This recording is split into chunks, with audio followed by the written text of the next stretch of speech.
Unbroken, the podcast with Madeline Black. Healing through storytelling.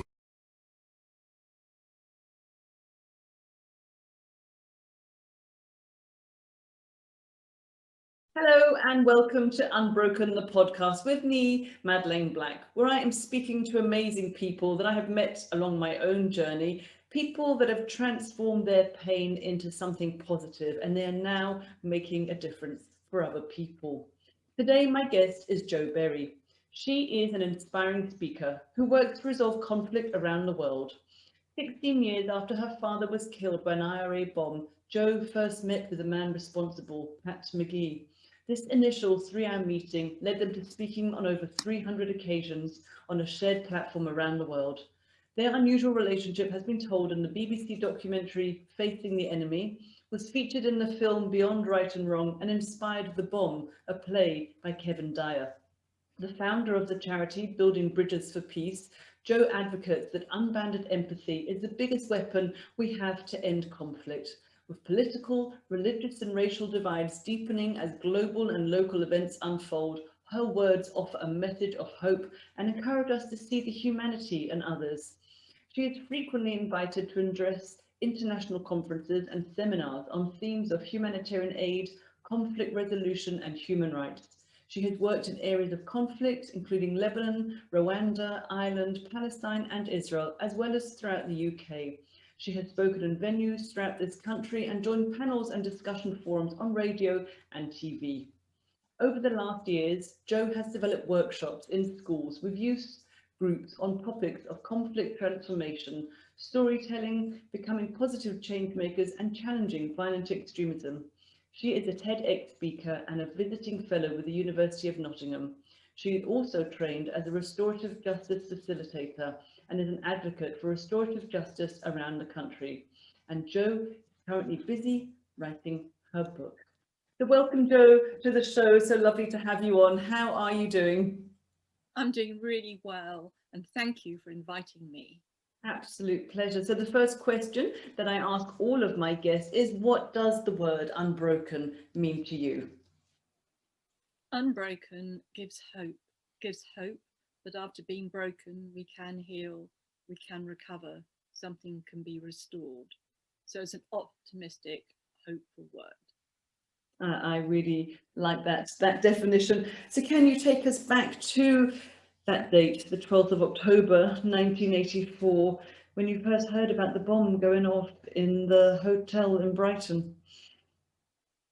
Yes, so I was 27 and I'd already said goodbye to my father because I was off for an adventure. I was going to go to Africa.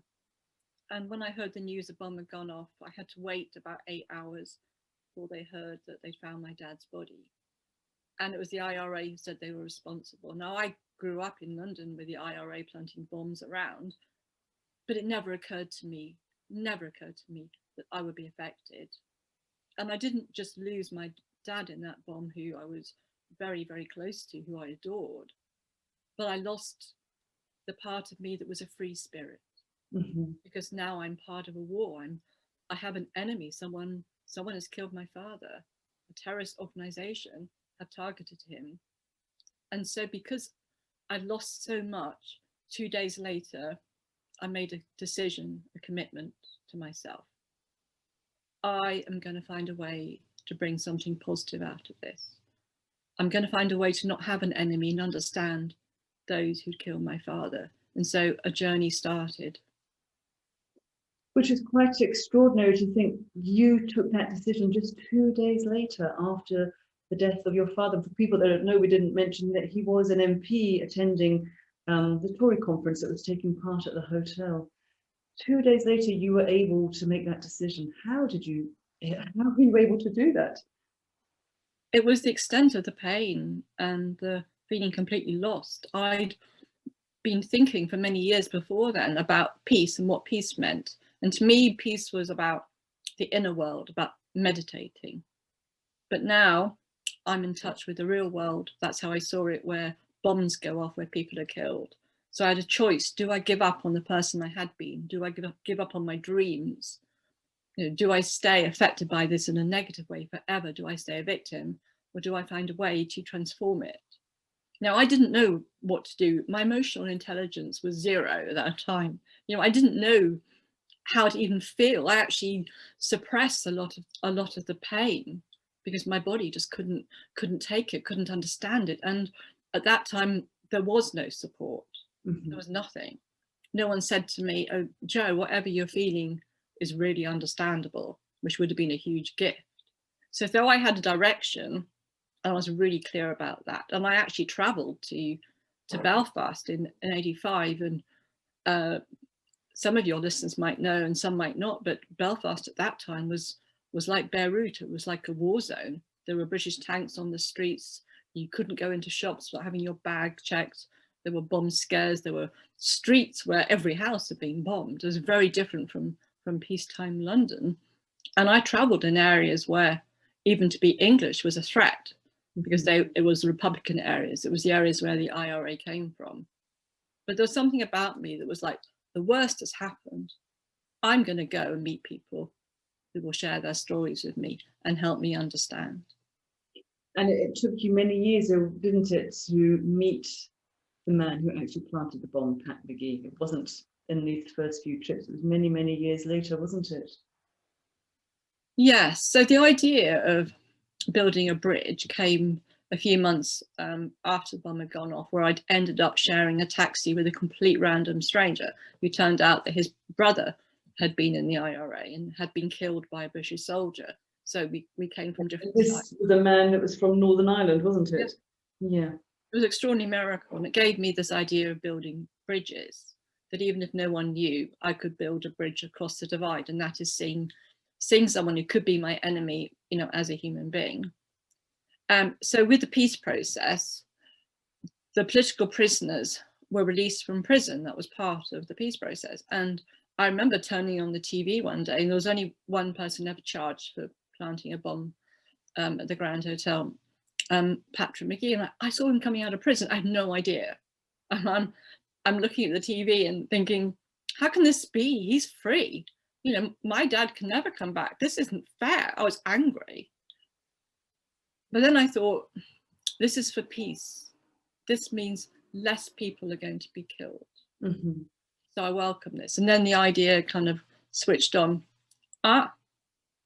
Maybe now I can go and meet him. And it took another year and a half. And during that time, I finally got support for my own trauma, and finally found people who could listen to me in Ireland. And I did a lot of emotional work, which I needed to do because I hadn't addressed like my own pain and anger at that point. And how did the meeting come about? Well, it was something I wanted to make it happen, and I did try to get other people involved. As you know, I'm a facilitator now in restorative processes, and I broke every rule. I in the end I facilitated it myself, because I couldn't get anyone else to work with us. And I think, looking back on it, it was too early. People told me, oh, he doesn't want to meet you. He was told that I was asking, and he always said yes. But eventually we found an intermediary who said they would arrange it. And I had like 24 hours, well, even less, like 12 hours notice that it was going to happen. And I went on my own. I was living in North Wales and travelled on the ferry to Dublin. And I remember being terrified, all these years of not wanting to blame him and wanting to listen to him and hear his story. But how would it feel, sitting in front of him? I had no idea. And I even thought, well, maybe he won't even turn up. So my mind was just exploding with thoughts, and I had to really calm myself down in order to arrive at the house. What actually helped me, which is probably a bit odd, was the thinking that I knew more about him than he knew about me. Like, I'd met some people he was in prison with, I'd met other men in the IRA, and I felt as prepared as I could be. Well, he didn't know who I was. He was just walking into a room. And I remember him walking in, and I got up and I shook his hand and thanked him. And he said, no, I thank you. We were very polite. And he said, oh, I said to him, I'm pleased you changed your mind. and you want to meet me? And he said, oh, I've never changed my mind. I've always said yes. And I now call that our icebreaker, because it did, we were both wondering, well, how, I told him, like, I've asked a few people, and we started speaking. We then went into our own room, and this is just a private house in Dublin, not a prepared environment. And we were there for 3 hours.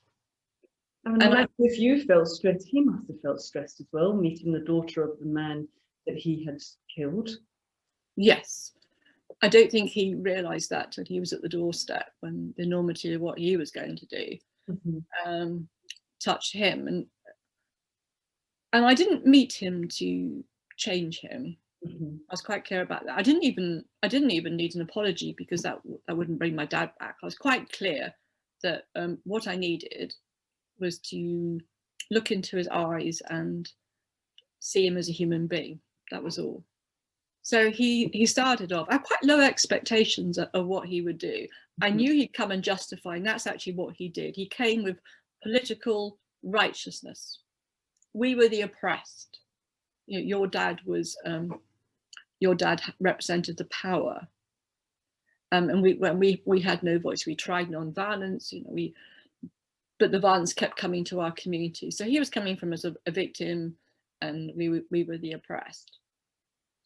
And I knew that. I had done a little bit of risk assessment, and I knew he'd do that. But I was curious, I wanted to know more. What led him to join the IRA? What did he see in his community? How did it feel at the time to be 18 in Belfast when the violence was happening? What was the process of him even deciding to join the IRA? So I asked lots of questions. I also shared about my dad and how amazing he'd been. And I remember thinking, I've got what I need, I'm going to go, because he was justifying. And that was difficult to hear. I mean, losing my dad is still affecting my life, and he's talking about a strategy. But I've looked into his eyes, and I've seen that he cares for his community. He has some empathy for those around him, and love, and therefore some humanity. So he's no longer this faceless enemy. Human being with a story. That helped heal some of the humanity in me. So I was about to say, I'm going to go. And that's when he changed. And he then said, I don't know any more who I am. Can I hear your anger? Can I hear your pain? What can I do for you? And in that moment, he'd taken off his political hat, and he'd opened up and become vulnerable. That's what I was going to say. He was very open then to hear your pain, wasn't he? Yeah. And that changed everything. Well, I stayed. I do remember wanting to flee the room as quickly as I could, because this was more than I bargained for. But then another part of me just embraced this as, this is going to be something special. And it was very different. He stopped using the word we and started talking I. And he asked lots of questions about my dad. Now, when he planted that bomb, and it's hard for those of us who aren't like that, he'd already demonized the people there. He didn't see any human beings in the hotel. One of my daughters, who was 7 at the time, had messages for him, and one of her messages was, did he not see my granddad Tony in the hotel? And I know. And he said, tell her I didn't. I didn't. And now he is seeing that he was guilty of demonizing the other, in the same way he would accuse the others of demonizing him. He wasn't just a Tory MP, he was a husband, he was a father, he was a grandfather, a brother, a friend, an uncle. Yeah. All of that, and sadly never to be a granddad, which you would have had, especially 10 granddaughters. And now you'd also be a great grandfather. So it is that humanization. And to my surprise, after that, I wanted to go back for a second meeting, and then a third, because something had started. And to my surprise, it's now 20 years ago. It's 20 years we've been in dialogue and sharing together. And I'm not doing a lot with him anymore, and that's absolutely fine. What's happened now is that I'm sharing my story and using my experience in order to empower other people, Mhm. to either reach out to someone or transform their conflict, or to know what is possible. Sometimes people say to me, if you two can do that, then what can I do? I know what's possible. And then I'm not telling people they have to do this, and they're choosing to change. And I think people change because they feel it, not because, I'm going to tell them to. So. But it is true. I mean, you're both came from contrastingly different sides, and you're able to share a stage not just once, twice, hundreds of times all around the world. And I think you're right, it does give people hope. Well, those two can do it. Surely we can put our differences down and see that you're hurting and suffering just the same as me. Yeah. And I don't agree with everything, and Patrick doesn't agree with me, but we still listen with respect. And sometimes I do challenge him. But I challenge him, so he's still got choice. He can either hear it or not. He's still got dignity. I'm not blaming him. I'm not making him wrong and me right. And this is about having a conversation beyond right and wrong, where we can listen to each other, say what we feel, talk about the impact, but without taking away each other's humanity. Yeah. And when he began to understand that your dad was a human being, he then went on, I believe, to say that he could imagine actually having sat down with your dad at one point and had a cup of tea with him, which I thought was quite a profound statement to make. Yes, it was one of the first talks we ever gave, and we only had a few minutes each. And he said, yes, I now know I could sit down, have a cup of tea with Joe's dad. But at the time, the Conservative government didn't have a policy of cups of tea. But they still don't. But how much better would it have been if we have a policy of cups of tea? Because cups of tea is about respect and dignity and deep listening and sharing, and even when there's conflict and divisions, and I would like to see those cups of tea happening all around the world before violence happens. Yeah, it's not that reaction, is it? It's not reacting from a violent place. It's taking the time out to get to know the other person, or to speak to them, to understand. I guess it really comes down to at the end of the day, isn't it? Definitely. When we're hurting, I still have the wish sometimes for revenge, and to think, who can I blame? But if I take a few deep breaths and look at what I need, then that calms down. And then there's alternatives like building empathy. And I call it unbounded empathy, because some people think empathy is just for the people you agree with. Actually, unbounded empathy is for everyone. And when we hear people's stories, they move from being an enemy or other to someone who we wonder, well, if I'd lived your life, would I have made the same choices? Yeah. And I guess it comes down to geography as well, doesn't it? Where you're born. Yeah. What culture you're brought up in, or what class system, or you don't know if you were born there and he was born here. It could be very different, couldn't it? And I guess that's the compassion and the understanding and the humanity. Yes, you're absolutely right. I remember sitting with three men back in Belfast, probably about 18 years ago, and there was Patrick Magee, there was an ex-British soldier, and someone who'd come from a loyalist paramilitary. So the three men all represented different sides, and they were laughing together, and they were discovering how much they have in common, which was really amazing. And I'd heard all their stories, and then I realized that I could have been all of them. I could have been their sister, their mother. That it's a myth that we have an other, we have an enemy. It's something that we've created, and there are reasons why we create it. But I think now's the time to break down those barriers and get curious about who our other is. And it's interesting what you were saying just before, that even now, even though you have worked with this forgiveness and you worked with Pat, you still have moments in your own life where you have to take some deep breaths and think your instinct is to blame, to go to anger, and so it's a working process, really, isn't it? It is for me. I can imagine it's going to carry on forever, because I still have that urge to blame people or blame myself. I can be very hard on myself. I think that's quite a human response, though, isn't it? Yes. You're just a human.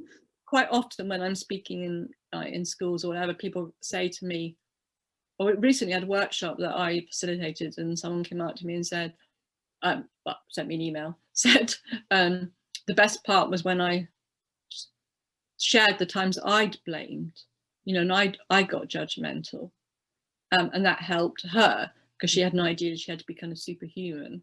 Yeah. So I'm very real, you know, and kids love it, you know, when I talk about the times when I've got really angry with one of my daughter's boyfriends, and that was quite a few years ago. He's not in her life anymore, but there was a time when I was furious, and I share about sending a text that was really nasty, and they love it, you know, because that is being human. Absolutely. And then it's, well, what are the choices afterwards? And repairing the damage from a text that's going to hurt people, you know, is difficult. Far better not to write the text. But I always talk about what can we do with that anger and with that need for revenge. And I think there are many, many things we can do before we actually hurt someone else. When we hurt someone else, then we're almost hurt twice. We're hurt by whatever happened, and then we're hurt because we then hurt someone else. And I think every time we dehumanize others or hurt them, it affects our humanity. I mean, we can't speak on Pat's behalf, but I imagine it must be tough for him, because the very first time I went to speak, it was actually with yourself and Pat, but you were unwell, so you couldn't be there. And I was shocked to hear that Pat always had to have a bodyguard in the audience. There was always someone there looking out for him. And people have said to me, no, I understand how you could forgive the men that you forgave, but how could you share a stage with that man? So people still hold a lot of anger and hate towards the IRA and what they've done. I mean, I'm going into his story here now, but I imagine that must be really tough. Yes, and there's some places where it is safe for him to speak, and some places where there aren't. And we had a riot in Belfast. It's now about 8 years ago, and it was a serious riot. You know, I'm speaking on the stage, and there's police with riot shields, and outside, the people who were rioting were in a frenzy. They didn't want to give him any airtime. Is that why? It was an amazing festival, which is bringing together the 4 parts of Belfast, and we were in East Belfast, which is a lawless Protestant area, and they didn't think he should be there. And I mean, they were so angry. They wanted to kill everyone who was in the audience. I mean, it was very, very scary.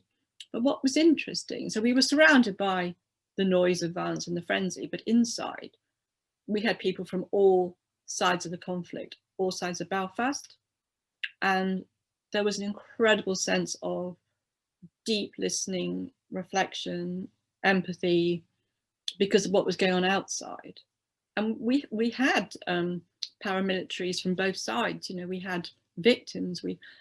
Everyone was there in the room, and there was something very beautiful about it and profound. And yet having all that violence outside, you know, was also a little bit disturbing. We had to whisk away in a police van. You know, we couldn't stay afterwards. We had to be protected. But it just shows how not just, you know, one person holds on to all that hate, how communities hold on to all that hate, or countries, or, you know, areas. It's a collective feeling sometimes, isn't it? Well, you're so right. And I think that's why we need to create a world without people using violence to be heard or resolve conflict, because the legacy of what it leaves is huge. I've seen it in Rwanda. I've heard stories in Lebanon, and, you know, all over the world, Bosnia and Northern Ireland, and it goes from generation to generation. It gets passed on, the pain and the trauma. And in Northern Ireland, there have been a lot of resources to support people in their healing, and there's still people who have never been listened to. You know, still people who don't feel safe. There's a lot of trauma still around, and so to heal the trauma after conflict is just huge. So, you know, we really need to move on, finding ways for people to be heard, and giving alternatives. And there are amazing examples in the world of conflicts resolved non-violently, where people aren't killed, and then it's much more sustainable peace, the chances of that, rather than, you know, as soon as you use violence, you're talking about generations of healing. Yep. I really do believe that. Oh, I agree. And, you know, we know that violence doesn't resolve any conflict at all. It just perpetuates it, really, doesn't it? Well, no, it's even the ones who use the violence, who are violent, you know, they're affected as well. I mean, I've seen with Patrick and many others around the world that there's a cost to using violence, to a huge cost to their humanity. And there's a question of, how much can they get back? Some of the child soldiers I've met on, it is just huge. And I really dream of a time when, kids in schools are sort of taught about those old days when they used violence, that in the dark ages, and we will get to a point. And what do you think that's going to take to get to that point? What are we going to have to do? I think we're doing it. As a young person, there's so many more opportunities to learn at university: peace studies, dialogue, conflict transformation, international studies.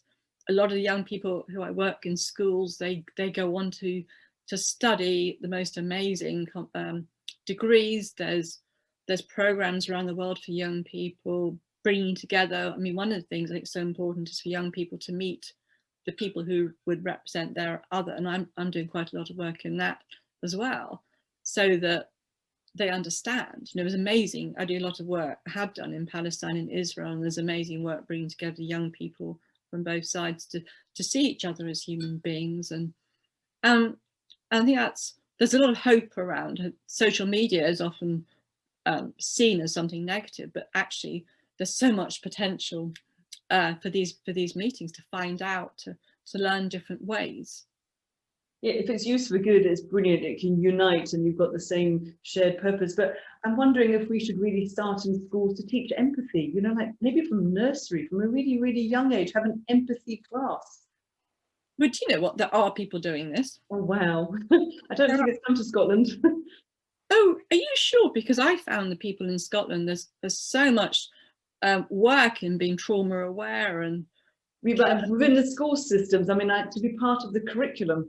Yeah, I know what you mean. That'd be amazing. So no, it's not part of the curriculum. It's because it's like somebody like you will come in and do a workshop, but it should be every day. We should sit down and have peaceful resolutions or understanding or compassion or empathy workshops. Normal. Just teach it. Yeah, I mean, I go into schools now. I do it virtually, and it's quite hard to get into schools at the moment, as we are still in lockdown here. But I find the young people, and I've been working in like Tower Hamlets, and the young people are just waiting. They're thirsty for opportunities to talk about their experiences, to find out about empathy, find out about peace, find out how they can be positive change makers. It doesn't take much. I just go in and go, I'm here. Please start talking. And before I know it, they're all engaged. They're excited. When I say to them, it's like usually on like the third session, what are the projects that you want to do to change the world? Oh my goodness, they're phenomenal. They don't need to think about it. They have them. They know what they want to change in the world. And they're just waiting for someone to ask them. And then they create these projects on paper with colors and ideas and resources. And I found it's not just the girls, it's the boys, and they're amazing, absolutely amazing. So I love working with young people, and they really give me hope. Yeah, I was going to say, it's really optimistic, isn't it, to hear that? I can hear your excitement as you speak about it. Yeah, because these are our next leaders, aren't they? These young people. Let's hope. Yeah, and what a great message. And somebody once told me that the word hope stands for hold on, pain ends, and I just think that's a perfect example, really, isn't it? And someone else, and a lovely woman that I interviewed, Donna Thistlethwaite, gave me another interpretation, which was help one person every day. And I think that's also really inclusive as well, isn't it? Because then you're not just helping yourself, you're helping the other person. It's a win-win situation. Oh, I love that. I liked it too. So tell us about the book, because I've heard you talk about starting your book a few times. Is it actually going to get written? Maybe by the time this episode is aired, because it'll be a few months after today's interview, it could well be on its way to a publisher, fingers crossed. Yes, I've had people supporting me in writing my book for a very, very long time. But the truth is, the book I'm writing now is different from the book I would have written 5 years ago. So I'm trusting the timing. And I have sent some chapters off to an agent who asked, and I haven't heard back. So I'm going to get into another plan now of looking for suitable publishers, and I can send, and I'm still writing.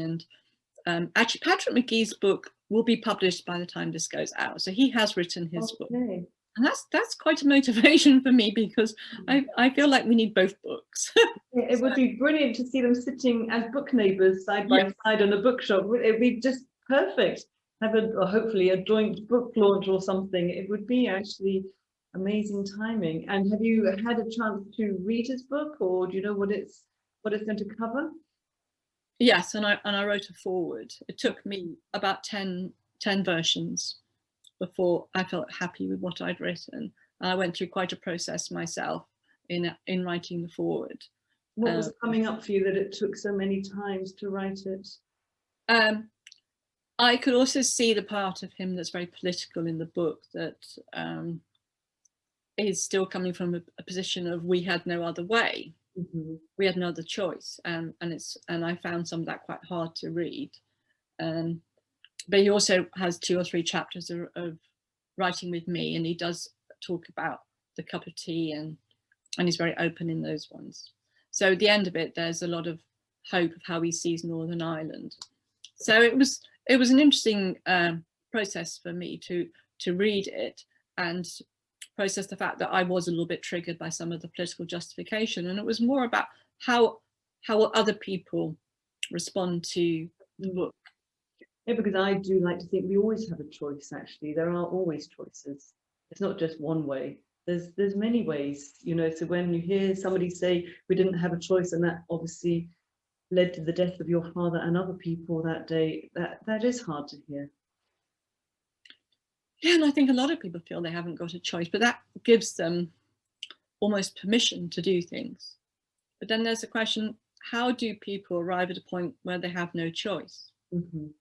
Yeah, and I think it's a difficult question. You know, is it that they don't have the resources, the support, the platform? And at that point, I see it as almost a shared responsibility. You know, how was it in the UK that there were people who felt they weren't being heard by the UK government, that they had no other choice, and they did try non-violence? It's not excusing it at all, because I do not believe in violence that ever worked. But I think we have to understand why people feel they have no choice. And some people are so downtrodden. I'm not saying Patrick Magee was, but some people in their lives, you know, have been so battered, so broken, that they don't have the capacity to know there's a choice. Yeah, that is really well put. So as we're nearing kind of to the end of this interview, what advice do you have for people? What has been the thing that's really helped you to get through all of this? I've been developing a very strong inner support, inner compassion, and giving myself empathy. And I've done so many things that are way out of my comfort zone, not even a little bit. I put myself in situations, I've been really vulnerable when others aren't.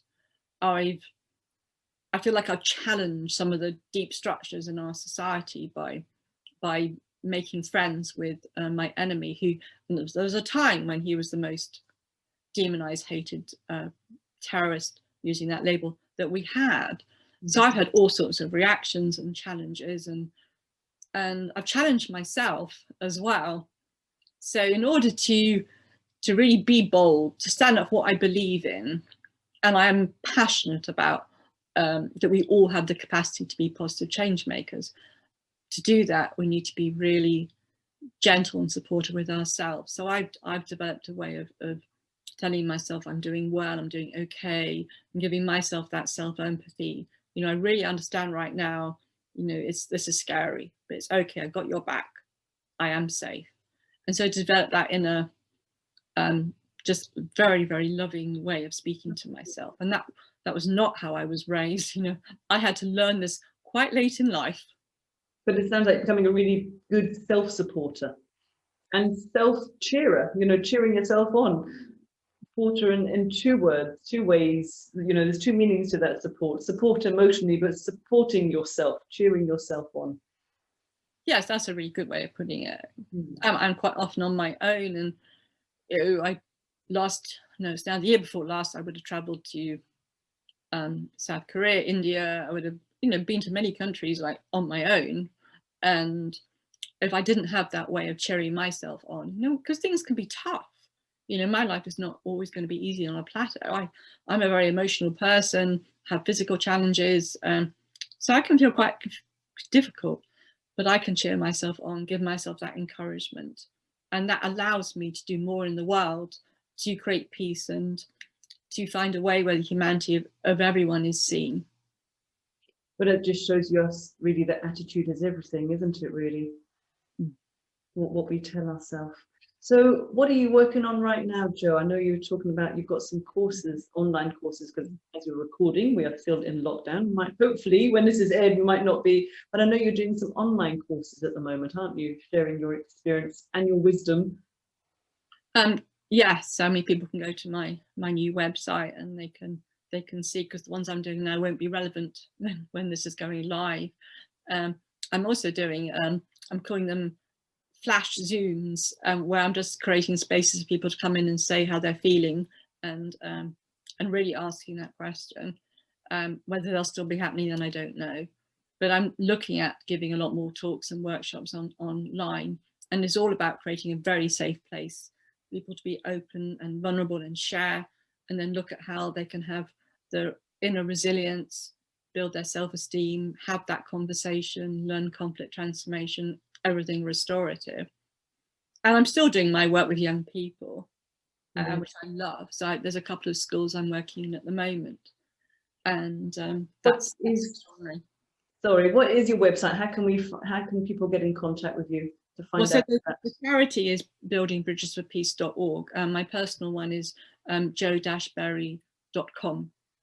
And we will put all the information in our show notes. So it just leaves me to thank you, Joe, for coming on the show today. It's an incredible story, and more incredible is what you have done with it as well, and how you are sending out these ripples of hope and optimism and empathy into the world. So we thank you for all that you're doing.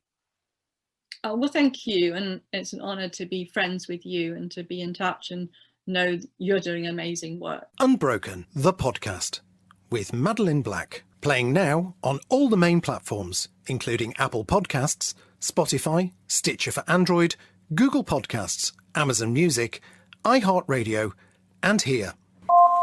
Play Unbroken, the podcast, with Madeline Black.